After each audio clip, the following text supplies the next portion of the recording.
going on, everybody? Yo. We are back in the Layup Lounge. My name is Roman. I'm here with my guy, Wayne. How you doing today, sir? Good, brother. How's it going? Man, there's a lot of action. I'm good, man. Hey, a lot of good hoops.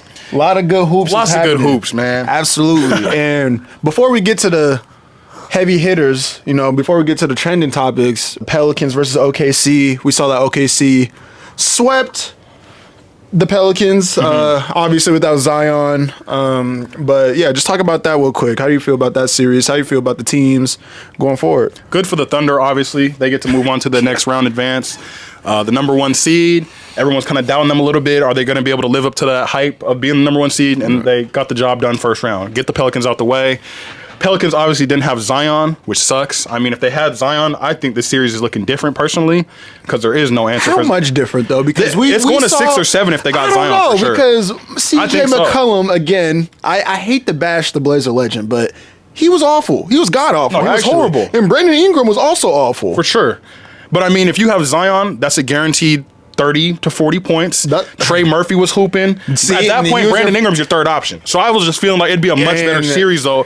And who on the Pelicans is going to guard Zion? Dort? I think because if Dort is guarding Zion, then BI has a better chance to get off. Because Dort was the main issue as to why Brandon Ingram struggled. Dort was in his socks. I think the light-skinned Jalen Williams would have got more playing time on Z. Zion. Yeah, oh, that's 40 every night then. I'm sorry. That's 40 on a nightly basis. I think maybe they could have got a game. But I mean, the way that because does Zion really make everyone around him better, though? Does he make everyone around him better? Because you're assuming that, that means CJ is going to play better. That means BI is going to play better. I think so. He does make everyone around him better just because he's the focal point of their team.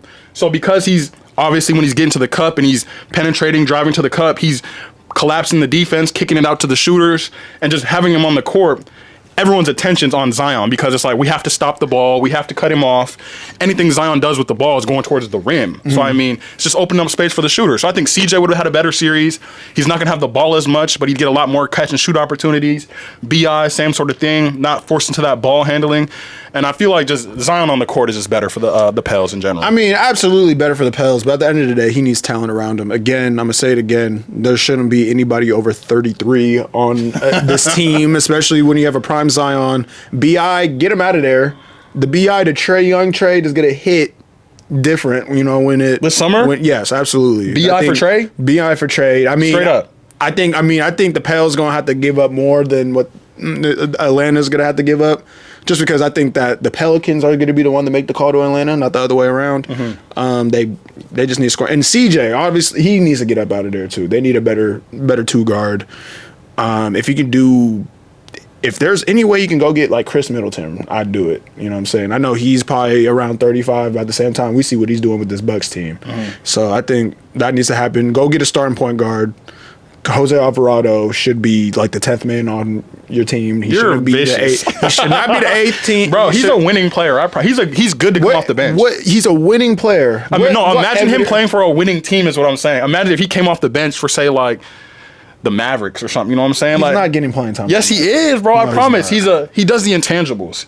He can guard. He can score. Is he getting playing time? He can hustle. Is he playing for the Knicks? Yes. Thibodeau loves those guys. He's not even better than Deuce McBride. He would take Deuce's minutes if he played for the Knicks. He's not better than Deuce McBride. Bro, he does the same sort of stuff Josh Hart does at the guard. Deuce McBride is a shooter, though. He's a specialist. No, he's a shooter. And he can defend. He's a shooter. And he's Jose Alvarado don't got offense like that. He's the type of dude, though, he's going to find a way into the rotation wherever he's at. Just because he's a winning player. He's one of those dudes. If the Pelicans were to call the Knicks, I bet you they're laughing. They're like, let me get Deuce McBride. We'll give you just straight up. They're not doing it. They're laughing. And they're in the same tier. They're in the same tier, but like, they're in the same tier. He's on the top of that tier. There's not that many backup point guards or just guards in general, I feel like, that you're taking over Jose or that are just more positively contributing to the team than Jose. Jose gets closeout minutes for the Pels. I guess. He gets closeout minutes. I mean, okay. And speaking of a team that needs a point guard, because we could just move on from them. The Suns. Suns and Wolves. The Suns get swept. Who did you have? You had the Wolves, right? I had the Wolves as well. I said Wolves in 6, though. I did not think it was going to be a sweep, just based off the talent pool that the Suns have alone. I think I was just purely basing it off that because I've seen them play basketball games, and their offense is crap. Their offense is horrible. All they do is, they take turns scoring the ball, and that's not how you win championships. And clearly, that's not how you win games either, because they just couldn't. They couldn't even get one. It was close in that game 4, but there was no fear, nothing in my heart or head that said that they were going to win a game for real. Especially after being down 3-0. So just talk about what the Suns need to do.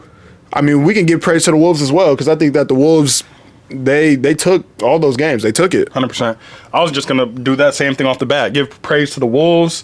The series was over once Anthony Edwards beat his chest in KD's face. I mean, it was over from that point. There's no way, there's nothing the Suns could have done after that moment to, like, redeem the series, I feel like. I mean, the Wolves were playing ahead. The Wolves just had that mentality where we're going to beat this team.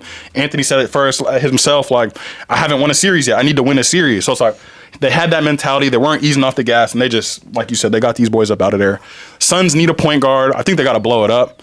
If anybody, I'm holding on to either Booker or Beal, but KD got to go. But you're holding on to Beal for the wrong contractual reasons. Yeah, you're holding on to, because if we got him for 3 years. If contracts weren't a thing, Beal would be the first one. He'd be gone, bro.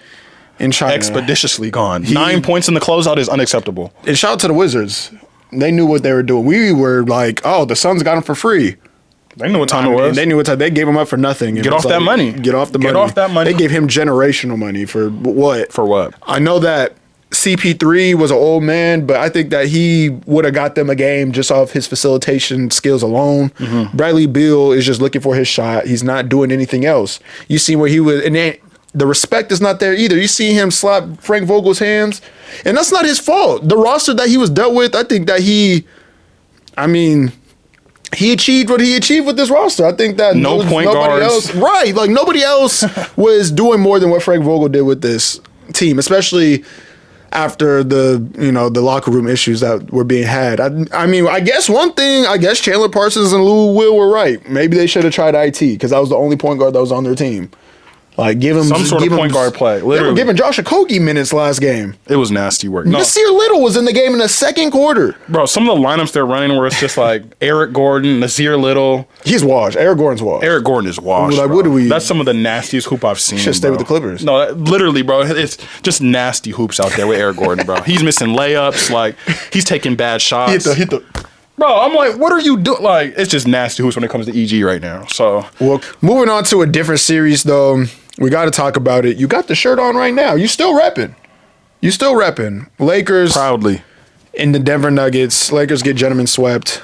After leading at halftime of every single game, I believe that they led almost double than what they were down. Crazy. You know what I'm saying? Denver led by, we could just say it, especially in that last game. Jamal Murray, off one calf, just does everything for the team, including a ferocious dunk on LeBron James. Just talk about what, again, we give praise to Denver. Talk about what they're looking like moving forward, and then go in on your Lakers, man, because it's looking bad. Obviously, for the Nuggets, more championship aspirations, more of the same. They're just trying to do what they're doing, get back to the title, get back to the finals.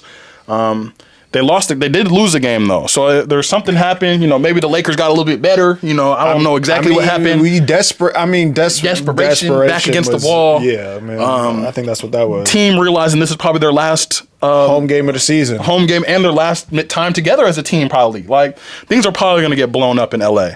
But just looking at the Nuggets, though, I feel like championship aspirations, I feel like they're in a very good position to repeat. The series versus the Timberwolves is going to go to 7, though. And I got the Timberwolves in 7, maybe. It's going to be tough. Nuggets or Wolves. One of the teams is going to win in 7 games. I think that if it goes to 7, then I think the Wolves have to win in 6. I think if it goes to 7, Denver's taking it. Denver? Yeah. Okay. I want the Wolves. I actually do want the Wolves to win. Yeah. So I'm going to say Wolves in 6. But if it goes to 7, Denver's taking it. And they're probably winning the championship. It's just what it is. It's going to come down to, though, is Jamal Murray going to be healthy for another 7 games? You know what I'm saying? In that series, either way. I can rock with Wolves in 6, though. I like Wolves in 6. I like Wolves in 6. We might be. Yeah, no, we can't. We were giving the Suns too much respect, I feel like. I think we weren't. We were just taking what off, like, names just their offense. Yeah, exactly. Yeah. Pretty much, we're giving them that respect. Literally. As a team, they deserve to get swept. I don't think it was what the Suns weren't doing. Also, I think it was also what the Wolves were doing. I think they actually put that pressure on him. I think roles are established now. Ant's that guy. Cat's the number 2. 100%. Rudy's their defensive anchor. Jay McDaniels is going to guard your best player.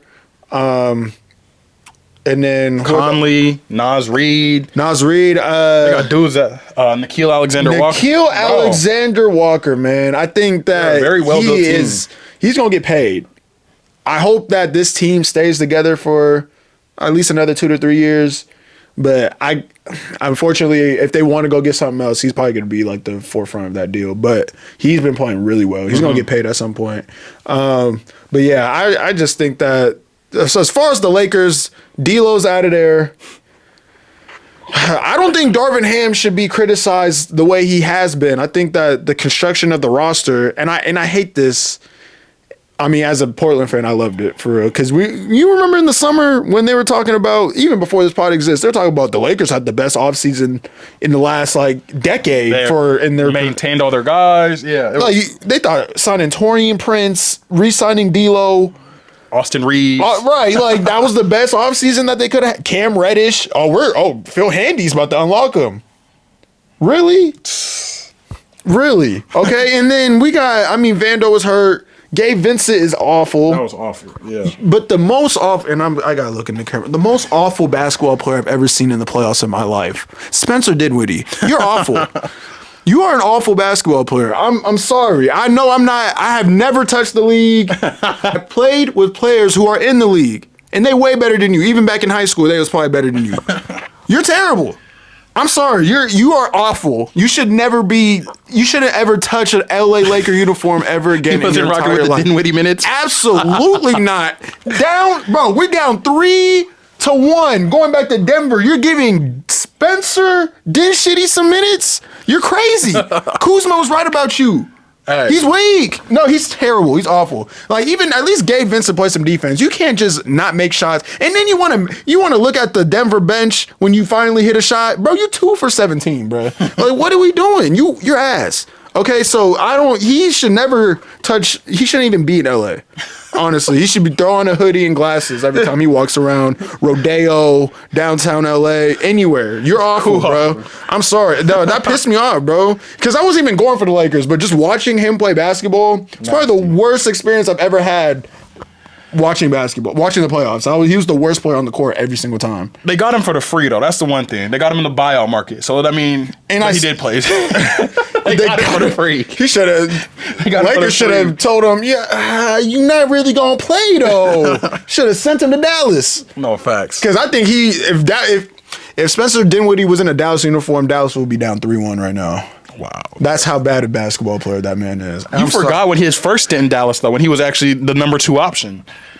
He was Kyrie Irving in Dallas before Kyrie Irving. Which is crazy to even. Don't ever put those 2 names together. You are insane. But all serious, though, I think LeBron James, this experiment. Actually, you know what? Scratch that. I want to ask you this. Has the LeBron era in LA been a success to you? Has it been a success? Has it been, I think so. I mean, what expectations did we have? Championship aspirations always. No matter what, we always have championship aspirations and expectations for LeBron. Throughout his career, no matter the situation. Even his first year in LA, when he was out there with Boo Boo the Fool and Lonzo Ball and everybody was talking about championship. Who is that? That's what I'm saying. He had, who's out there with Kuzma, Lonzo, B.I., bro, and everyone's talking about championship or bust. So, no matter his situation, there's always been pressure on him. The fact that they're able to capture a championship is enough, bro. Even if it is just one and the rest of their time together has kind of just been, it's been disappointing. Because, look, they had it's been mid. 2 missed playoffs, 2 first-round exits. And then the Western Conference run. Western Conference run, and then you get gentlemen swept. You get swept the year before. Mm-hmm. Everything outside of that championship, I think, has not been a success. 100%. No, it's been, but that's the championship saves it all, though. So I feel and I think that's the one thing in Bron's head that it's cool with him. He's all I got one here, I got one in Cleveland, I got one in LA. They can't say, you know what I'm saying? Everywhere I went, I won. In the back of his mind, though, I know obviously he's going to count the bubble championship, but in the back of his mind, he was I want to win a championship in front of some fans. I think for sure. I think that feel more that'll validate himself more think that'd be more valid to other people outside looking in.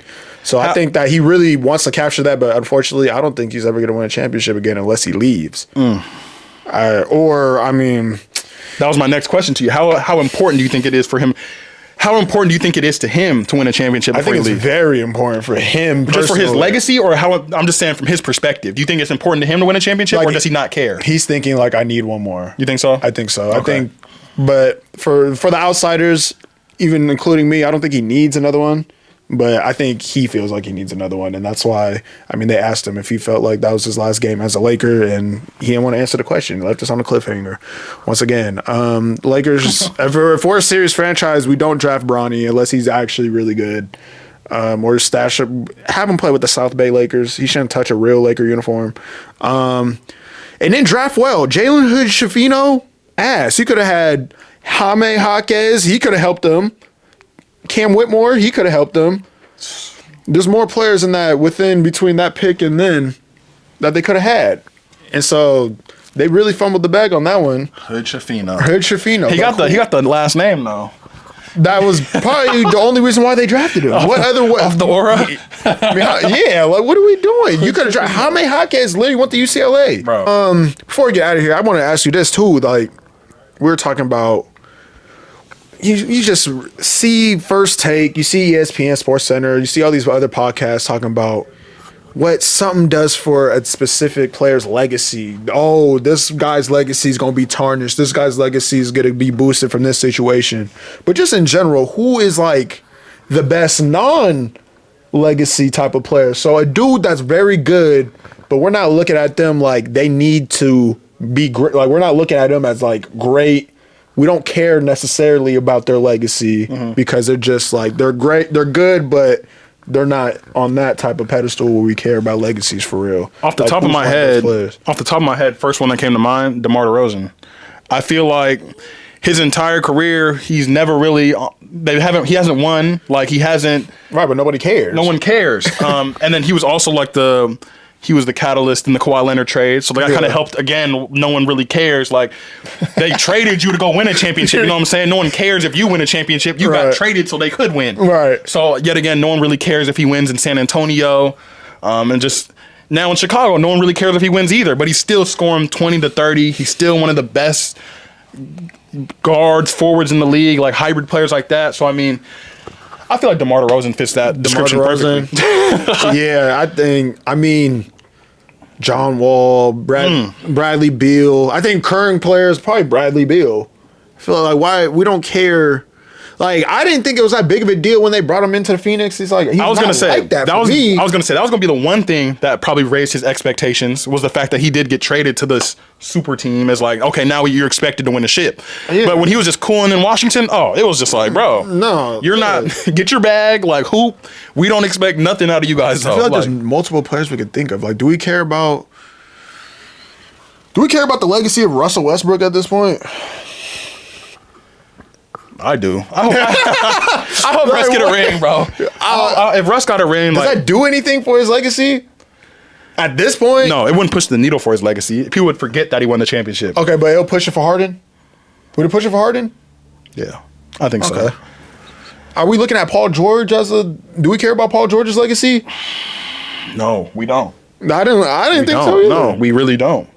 And that's crazy. That might be higher than DeMar. It is, I think. And because he's better, but like at the same time, he's still not at that point. And I feel like throughout his career, we didn't expect him to beat the Miami Heat when he was playing for the Pacers. And we thought he was going to be one of those players when we were seeing him scrap with the Miami Heat. Yeah, and then now he's just kind of settled into like this B role or like this supporting. He's a B, you know what I'm saying? He's not Batman. He's okay being He put himself in that position. He knew what he was doing. He wanted to be in that position. He didn't want to be the one. And he said he's okay with it. And like he understands like, yo, I'm fine with it. Like that's not something that bothers me. And that's cool. Yeah. But at the same time, we're not going to have those same like we're not going to consider you in that same upper echelon as other players. We're not going to have those same championship expectations or care about your legacy. Yeah. Like, I think Paul George is probably Paul George or DeMar. Paul George or DeMar? Paul George or DeMar. Who's better all time? Paul George. Yeah. I think Paul George when it comes down to it. Paul George is... I love DeMar. I think there is some weakness to his game that he won't shoot the three, like just straight off, like, or he'll shoot it, but it's not like an immediate part of his like. Paul George will hit you like come up court and just shoot the three on you, and like he's a true 3-level scorer. DeMar is just like he'll bust your ass from the three, but he's a 2-level scorer at heart. Do we care about Kyrie Irving's legacy? Some people do. I think so. Enough for him to be a legacy player? Like, I think so. Okay. Some people have Kyrie Irving as like a top 5 guard all time. Okay. He's already won a championship. The most skilled player. Skilled. Yeah. Like he's won the championship already. Then he tried to go do it on his own. He couldn't do it. So now it's like, people cared about that. Yeah, people cared about that. Can you do it? Like, is Kevin Durant turning into that player? Especially if he leaves again, it's like, are we gonna stop caring about him at this point? Is he NBA dead?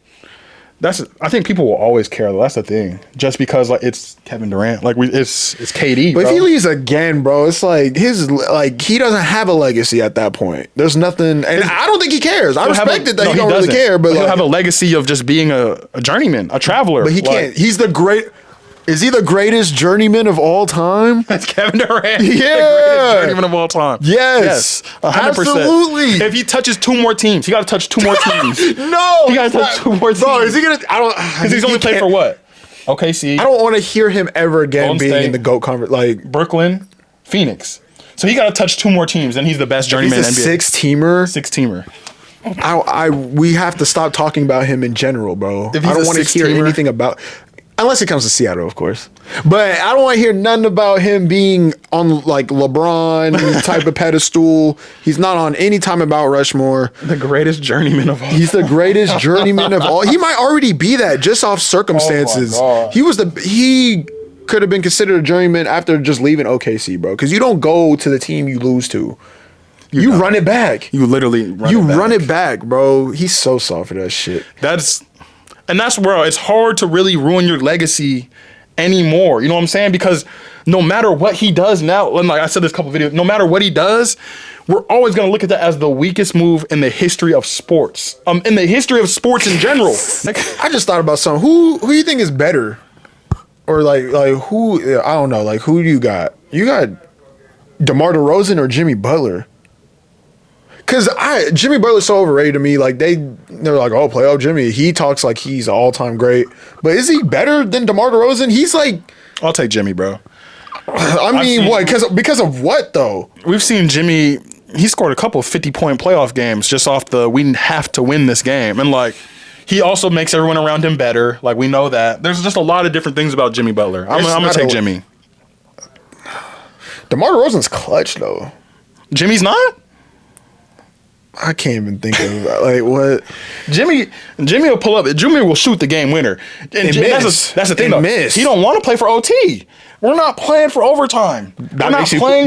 Oh, that makes you cool. No, I'm just saying he's hit the big shots before. He's hit game winners. He don't want to go to OT because he don't want to he knows he ain't gonna do nothing to OT. He's like, I'm dead tired. I'm gonna go for the 3. I think he said that one time. Like I'm hella tired. So if we don't win it right here, that's crazy. Okay, like what are we doing? Man.